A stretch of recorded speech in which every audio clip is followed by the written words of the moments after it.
सर्वांना हरिओम.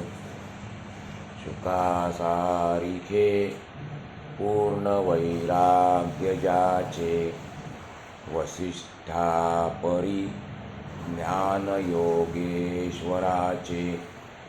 कवी वाल्मिका सारिखा मान्य ऐसा, नमस्कार माझा सद्गुरु रामदासा. श्रीमद्दासबोध दशक 19. त्यामध्ये आपण आज समास 4चा थोडक्यात अभ्यास करणार आहोत. या 4थ्या समासाचं नाव आहे सदैव लक्षण निरूपण. सदैव लक्षण, सदेह नाही, सदैव लक्षण निरूपण. देव शब्द आपल्याला माहीत आहे. मग स म्हणजे सोबत, म्हणजे देव ज्याच्या सोबत आहे त्याची लक्षणं सांगितलेली आहेत. म्हणजेच देव कोणासोबत आहे? संतांच्या, साधूंच्या, सज्जनांच्या सोबत देव आहे. मग ते देव कसे ओळखायचे, ते साधू संत महात्मे कसे ओळखायचे, त्याची लक्षणं सांगतात स्वामीजी या समाजात. मागच्या समाजात त्यांनी याच्या विरुद्ध जो करंटा पुरुष आहे त्याचं वर्णन केलं होतं 3ऱ्या समासात. आणि या समासामध्ये ते आपल्याला सदैव म्हणजे भाग्यवान पुरुषांची लक्षणं सांगत आहेत. त्याला कसं ओळखायचं, त्याचे 7 महत्त्वाचे गुण आहेत. ते कोणते आहेत ते आपण या समासातून शिकणार आहोत. पहिला गुण, पहिलं लक्षण अत्यंत मृदू आणि मधुर तसेच कोमल भाषा. दुसरा सगळ्यांचे अंतर म्हणजे मन राखणे, अर्थात कोणाच्याही मनाला धक्का न लागेल असे चालणे बोलणे किंवा आपल्या कृतीने कोणाचेही अंतःकरण न दुखावणे. तिसरं लक्षण आहे मनापासून अंगी नम्रता म्हणजे लीनता बाळगणे. चौथं लक्षण आहे दुसऱ्याला कशाचेही उणे पडू देऊ नये, निस्वार्थीपणाने दुसऱ्याच्या उपयोगी पडणे आणि परोपकारासाठी आपला देह झिजवणे. 5वं लक्षण आहे भाग्यवान पुरुषाला ओळखण्याचं. ते म्हणजे अत्यंत निस्पृह आणि वासनारहित असणे.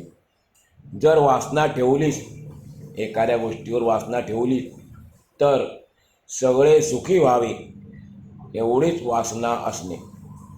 6वं लक्षण आहे आत्मज्ञानाचा अत्यंत जिव्हाळा असणे. आणि 7वं लक्षण आहे अंगी क्षमा व शांती असणे. हे 7 गुण प्रामुख्याने ज्या पुरुषात, ज्या माणसात, ज्या मनुष्यात दिसून येतात त्याला म्हणायचं सदैव भाग्यवान. जो माणूस मोठा विद्वान आहे किंवा मुत्सद्दी आहे अथवा मोठा वक्ता आहे किंवा जो ऐश्वर्य संपन्न आहे तो खऱ्या अर्थाने भाग्यवान नव्हे, तर जो बहुतांचा होतो, जो अनेकांचा होतो, अनेकांचा होतो म्हणजे अनेकांना प्रिय होतो, जो दुसऱ्याच्या दुःखाने दुखावतो आणि दुसऱ्याच्या सुखाने सुखावतो, जो अनेकांना सन्मार्गाला, चांगल्या मार्गाला, भक्ती मार्गाला लावतो, तसेच जो मनुष्य सर्वांना हवासा वाटतो तोच पुरुष समर्थांच्या मते भाग्यवान आहे. समर्थांनी मागच्या समासात करंट्या दुर्दैवी पुरुषाची जी लक्षणे सांगितली आहेत त्याच्या अगदी उलट असणारी सदैव म्हणजे उत्तम पुरुषांची लक्षणे या समासातून आपल्याला सांगितलेली आहेत. गोड मधुर भाषा वापरून म्हणजे गोड मधुर बोलून सगळ्यांचे दोष पोटात घालून, सगळ्यांचे अवगुण विसरून आपापसात प्रेम वाढवून जो समाज जीवन संघटित करतो तो उत्तम पुरुष होय. या उत्तम पुरुषाची जी लक्षणं आहेत त्याच्यामध्ये कोणकोणते गुण पाहिजे हे आपण अतिशय एकाग्रून ऐकले पाहिजे, कारण आपल्याला ते आपल्यामध्ये अंगी बाणवायचे आणि एक ना एक दिवस आपल्याला देखील भाग्यवान पुरुष व्हायचं आहे. पण व्यावहारिक दृष्टीने नाही, पारमार्थिक दृष्टीने समर्थांनी आत्ताच्या वर्णन केलं किंवा जे करतात आहेत भाग्यवान पुरुषाचं, तसं आपल्याला भाग्यवान व्हायचं आहे. म्हणून आपण ते नीट लक्षपूर्वक ते गुण ऐकूया, ती लक्षणं ऐकूया. उत्तम पुरुष आत्मनिष्ठ आणि अत्यंत निस्वार्थी असतो. हे काय सांगायला पाहिजे का? स्वामीजी सांगतात, ज्याच्या अंगी काही गुण उपजतच असतात, जन्मापासून असतात, जो विविध मार्गांनी लोकांवर परोपकार करतो आणि जो सदैव सर्वांना आवडतो, जो सदैव सर्वांना आवडतो तो सदैव होय. त्याला म्हणायचं सदैव. त्याचे अक्षर मोत्यासारखे फारच सुंदर असते. तो भरभर आणि शुद्ध वाचू शकतो आणि नुसतं वाचत नाही तर वाचल्यावर भरभर शुद्ध बोलतो देखील. त्याचप्रमाणे जे वाचतो, जे काही त्याने ग्रंथ वाचन केलं असेल, सशास्त्रांचं वाचन केलेलं असेल, तर त्याचा खोल अर्थ तो सर्वांना सांगू शकतो. तो कोणाचेही मन मोडीत नाही, चांगल्याची संगत सोडत नाही. त्याला भगवंताच्या लक्षणांची पूर्ण कल्पना असते. उत्तम पुरुषाला, भाग्यवान पुरुषाला किंवा सदैवाला भगवंताच्या लक्षणांची, भाग्यवंतांच्या लक्षणाची पूर्णपणे कल्पना असते. तो सर्वांनाच प्रिय असतो. त्यामुळे तो जेथे जेथे जातो तेथे तेथे गेल्यानंतर तो नवीन लोकांना सुद्धा आवडतो. म्हणजे त्याची लोकप्रियता वाढतच जाते. त्याच्याजवळ मूर्खपणामुळे उत्पन्न होणाऱ्या घोटाळा नसतो. अनेक उत्तम गुणांचे स्थान असणारा, विविध उत्तम गुणांचे स्थान असणारा म्हणून तो सत्पात्र असतो, सत्यपुरुष असतो. स्वामी सांगतात, असा मनुष्यच खरा जगमित्र असतो. अशा माणसाला आणखीन एक नाव दिलेलं आहे, सदैव नाव आहे, भाग्यवान आहे. त्यालाच म्हटलेलं आहे उत्तम पुरुष. आणि आता त्यालाच म्हणतात जगमित्र, कारण त्याची कीर्ती त्याच्या सद्गुणांच्या योगाने स्वतंत्ररित्या जगभर पसरते. तो जगातील प्रत्येकाचा मित्र असतो, म्हणून त्याला म्हणायचं जगमित्र. त्याच्या कीर्तीला कोणाचाही आधार लागत नाही, कारण ती स्वतंत्ररित्या पसरते जगभर. तो सर्वांचे अंतःकरण सांभाळतो, म्हणजे सर्वांच्या अंतःकरणामध्ये त्याच्याबद्दल आणि त्याच्या अंतःकरणात सर्वांबद्दल प्रेम असते. त्याचे पाठांतरही खूप असते. नियमित आचरण्याचा त्याला कधीही विसर पडत नाही. कोणाला काही विचारायचे असेल, आपली समस्या, शंका, मनातील प्रश्न जर कोणाला विचारायचे असतील तर तो अत्यंत नम्रपणे विचारतो. ग्रंथांचा बरोबर नेमका अर्थ कसा सांगावा हे तो चांगले जाणतो, कारण तो ग्रंथ नुसता वाचत नाही तर त्यावर तो मनन करतो, चिंतन करतो आणि त्यामुळे त्याला ग्रंथाचा नेमका अर्थ कसा सांगावा हे चांगलेच माहीत असते. जसे तो बोलतो तसे तो वागतो आणि म्हणून त्याच्या हातून नेहमीच उत्तम क्रिया घडतात, उत्तम कर्म त्याच्या हातून घडते. अशा पुरुषाला पुष्कळ लोक मानतात, म्हणून त्याला उगीच कोणीही काहीही बोलू शकत नाही. तो मोठा तेजस्वी आणि पुण्यवान असा महापुरुष असतो. अशा पुरुषाला समर्थ सांगतात, जगात कुठेच काहीही कमी पडत नाही. अशा भाग्यवान सदैव पुरुषाची पुष्कळ लोक वाट पाहत असतात आणि तो देखील प्रत्येकाच्या अडचणीच्या वेळी धावून जातो, त्यांच्या पाठीशी उभा असतो. त्यांना मदत करण्याकरता त्यांच्या पाठीशी सदैव उभा असतो. त्या महापुरुषाला कोणालाही काहीही उणे पडलेले सहन होत नाही. म्हणजे कोणालाही त्याला कमी पडलेले सहन होत नाही. त्याच्याजवळ 14 विद्या आणि 64 कला असतात. स्वामीजींनी किती सखोल विचार केलेला आहे या उत्तम पुरुषाबद्दल. किंबहुना ते स्वतः उत्तम पुरुष होते, भाग्यवान होते, म्हणून ते लक्षण सांगतात. काय सांगितलं आत्ता बघा, त्या महापुरुषाजवळ 14 विद्या आणि 64 कला अवगत असतात. तो संगीत जाणतो, संगीत क्षेत्राचं त्याला ज्ञान असतं, संगीत केल्याचं त्याला जाण असते, स्वतः तो गाऊ शकतो. आत्मविद्येविषयी त्याच्या अंतर्यामी अतिशय जिव्हाळा असतो. तो सर्वांशी विनयाने वागतो, विनयाने बोलतो, दुसऱ्याच्या मनातले ओळखून वागतो. तो कोणालाही केव्हाही कसलेही उणे पडू देत नाही किंवा कोणाच्याही जीवनामध्ये तो कसलीही उणीव पडू देत नाही. न्याय, नीती, भजन आणि मर्यादा यांना सांभाळून तो आपला जीवनातील काळ सतत सार्थकी लावतो. तो आपल्या जीवनातला काळ, आपलं आयुष्य सार्थकी कसं लावतो? समोर सांगतात, न्याय, नीती, भजन आणि मर्यादा यांना तो सांभाळतो. अशा माणसाच्या जीवनात दारिद्र्याचे संकट येणे अशक्यच आहे, किंबहुना ते संकट येतच नाही.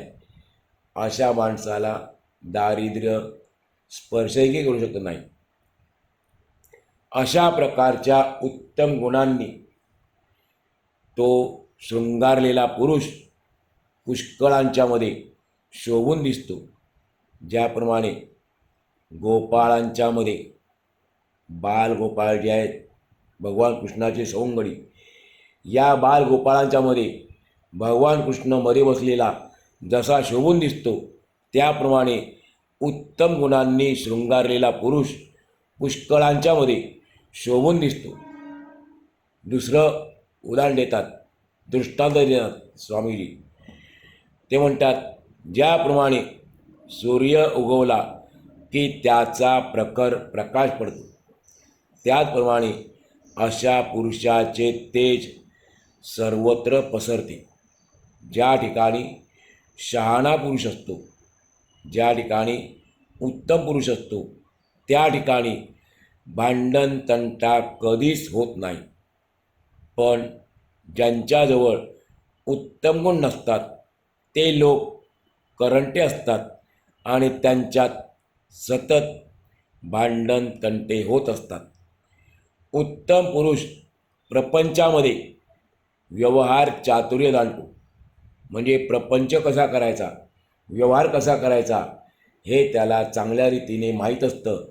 यामध्ये तो तरबेज असतो, चतुर असतो. म्हणून उत्तम पुरुष प्रपंचात वागताना व्यवहार चातुर्य जाणतो. आणि एवढंच नाही तर परमार्थामध्ये आत्मानात्म विवेक आणि सारासार विचार जाणतो. दोन्ही गोष्टी परमार्थातल्या आणि प्रपंचातल्या तो अत्यंत चातुर्याने जाणतो.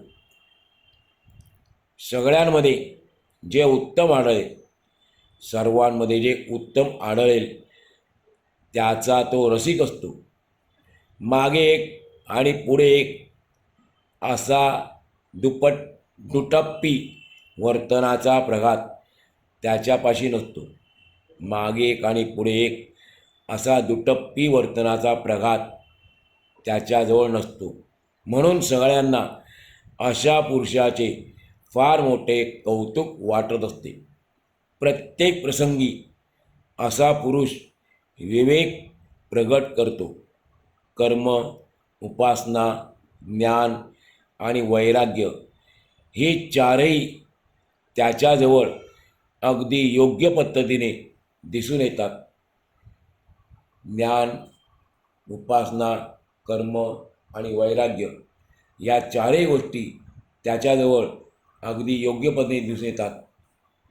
जाणतेपणाची त्याची मोठी बुद्धी विशाल असते. तो कधी चुकायचा नाही की चळायचा नाही. माणसाच्या अंगी असे उत्तम गुण दृष्टीस पडल्यानंतर मग त्याला कोणीही वाईट म्हणणार नाही. ज्याप्रमाणे सर्व देहांमध्ये एक आत्मा आहे, सर्व देहांमध्ये एक प्राण आहे, त्याप्रमाणे असा उत्तम पुरुष सर्वांच्या अंतःकरणात प्रेमरूपाने, आपलेपणाने, जिव्हाळ्याने भरून राहतो. दुसरं उदाहरण दिलं, ज्याप्रमाणे लहान मोठी माणसे आपापल्या कार्याला तत्पर असतात, त्याचप्रमाणे हा उत्तम पुरुष सर्वांवर परोपकार करण्यासाठी निरंतर दक्ष असतो, म्हणजे तत्पर असतो. सोप्या शब्दात सदैव तयार असतो. दुसऱ्याच्या दुःखाने तो दुःखी होतो आणि दुसऱ्याच्या सुखाने तो सुखी होतो. सर्वेपि सुखिनः सन्तु, किंवा ज्ञानेश्वर माऊली आपल्या पसाय म्हणतात त्याप्रमाणे त्यांची एक ओळ आहे पसायदानात, किंबहुना सर्व सुखी. या उक्तीप्रमाणे जगामधील सगळे प्राणी सुखी व्हावेत अशी त्या उत्तम पुरुषाची मनोमन इच्छा असते.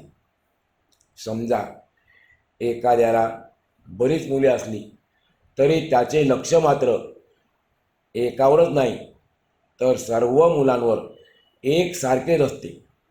त्याचप्रमाणे या महापुरुषाला संपूर्ण विश्वाची काळजी असते.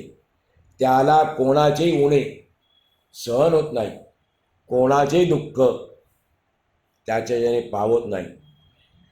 त्याला चुकूनही कधीही पैशाची वासनाच होत नाही. पैशाबद्दल इच्छा, आकांक्षा, आशा निर्माण होत नाही अशा माणसाच्या मनामध्ये. कोणी त्याचा धिक्कार जरी केला तरी तो मनात चढत नाही, म्हणजे त्याचं मन अस्थिर होत नाही, त्याचं मन स्थिरच राहतं. आपल्या शरीराला तो मिथ्या, नश्वर समजतो. आपलं शरीर कसं आहे आपण ऐकले बऱ्याच वेळेला, अनेक ग्रंथातून आपण ऐकलेलं आहे की आपलं शरीर मिथ्या आहे, नश्वर आहे, नाश पावणार आहे, हे तो समजतो, खात्रीलायकपणे समजतो. म्हणून कोणी त्याची निंदा केली तरी ती देहापुरतीच आहे, ती माझ्या देहाची निंदा आहे अशी त्याची खात्री असल्याने तो नाराज होत नाही, विचलित होत नाही, तर तो सदैव स्वस्थ शांत राहतो. जो खरा ज्ञाता आहे, जो खरा जाणता आहे, त्याला देहबुद्धी जिंकू शकत नाही. मी आत्माच आहे, शरीर नाही. मी आत्माच आहे, शरीर नाही. हे खरे ज्ञातेपणाचे लक्षण आहे. म्हणून ज्ञात्याला, जाणत्याला शहाण्या माणसाला देहाची निंदा स्पर्श करू शकत नाही.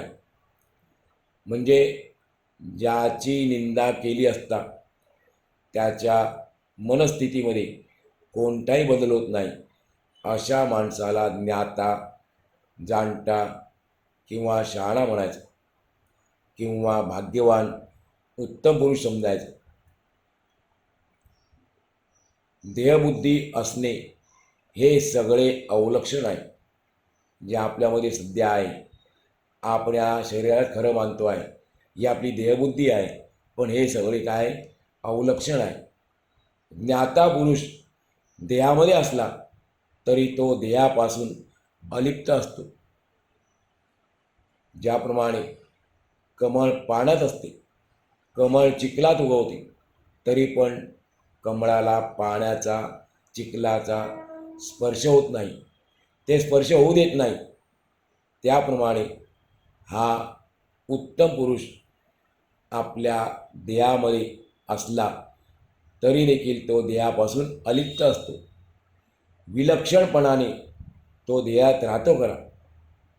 उत्तम पुरुष विलक्षणपणाने देहात राहतो खरा, पण तो देहात विधेयपणाने राहतो. सारांश, माणसाने लोकांमध्ये काहीतरी उत्तम गुण प्रगट करावे. आपण काय शिकायचं या उत्तम पुरुषाकडून, ज्ञानीपुरुषाकडून, की माणसाने लोकांमध्ये काहीतरी उत्तम गुण प्रगट करावे. कारण उत्तम गुण पाहूनच माणसे आकर्षिली जातात. वाईट गुण, दुर्गुण माणसाला दुःखच देतात. जाणत्या माणसाच्या अंगी असणाऱ्या तीक्ष्ण बुद्धीची कल्पना, जाणत्या माणसाच्या अंगी असणाऱ्या तीक्ष्ण बुद्धीची कल्पना साध्या माणसांना येत नाही. देहबुद्धी नाहीशी करून उत्तम गुणांची जोपासना करणारी ज्ञानी पुरुषाजवळ तीक्ष्ण आणि सूक्ष्म बुद्धी लागते. ज्याच्याजवळ अशा रीतीने तीक्ष्ण आणि सूक्ष्म बुद्धी आहे, त्याने आपल्यामध्ये जोपासलेली आहे, त्याला म्हणायचं ज्ञानीपुरुष. पण ती कशी असते? उत्तम पुरुषाला असलेली तीक्ष्ण आणि सूक्ष्म बुद्धी कशी असते हे साध्या लोकांना, सामान्य लोकांना कळत नाही. थोर पुरुष लोकांचे अन्याय आणि अपराध क्षमा करतात. जो पुरुष अत्यंत क्षमाशील असतो, क्षमावान असतो, दुसऱ्याच्या केलेल्या अपराधाला क्षमा करतो, त्याच्या क्षमेचा प्रत्यक्ष अनुभव आला म्हणजे मग लोक अनेक प्रकारे त्याच्या पाठीशी उभे राहतात.